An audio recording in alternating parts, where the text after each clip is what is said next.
In the face of the growing horror in the Middle East, we are acting to keep alive the possibility of peace and a two-state solution. That means a safe and secure Israel alongside a viable Palestinian state. At the moment, we have neither. Ordinary people, Israeli and Palestinian, deserve to live in peace, to try to rebuild their lives free from violence and suffering. That's what the British people desperately want to see.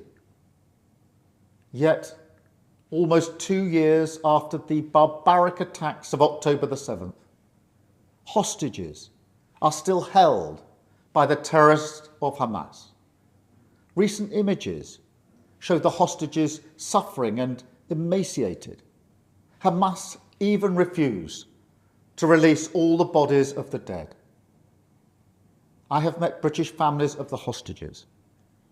I see the torture that they endure each and every day, pain that strikes deep in people's hearts across Israel and here in the United Kingdom.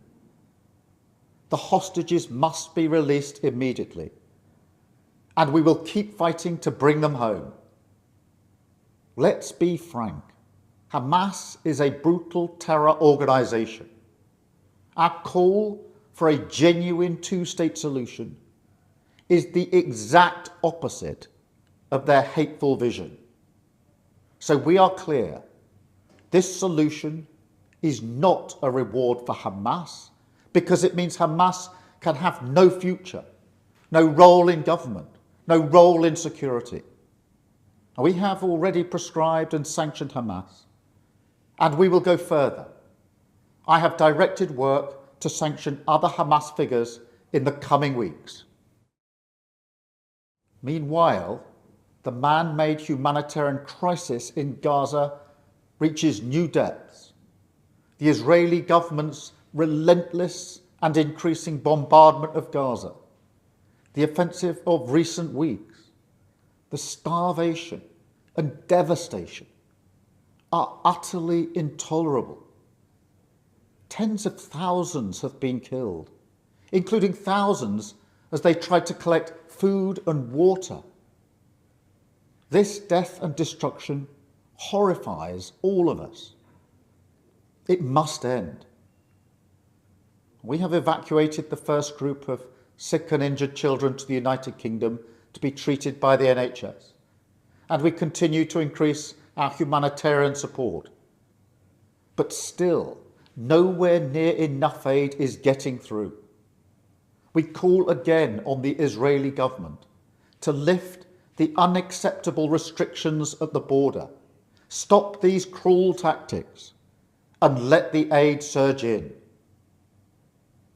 With the actions of Hamas, the Israeli government escalating the conflict, and settlement building being accelerated in the West Bank, the hope of a two-state solution is fading.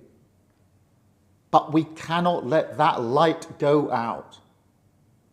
That is why we are building consensus with leaders in the region and beyond around our framework for peace.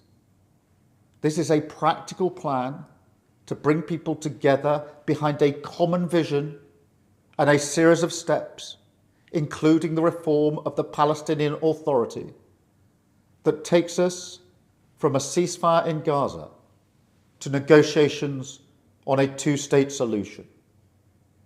We will keep driving this forward. As part of this effort, I set out in July the terms upon which we would act in line with our manifesto to recognise Palestinian statehood. That moment has now arrived.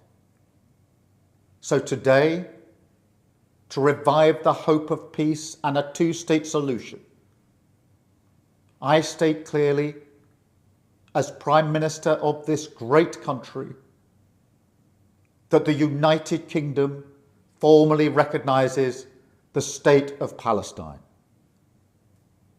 We recognised the State of Israel more than 75 years ago as a homeland for the Jewish people.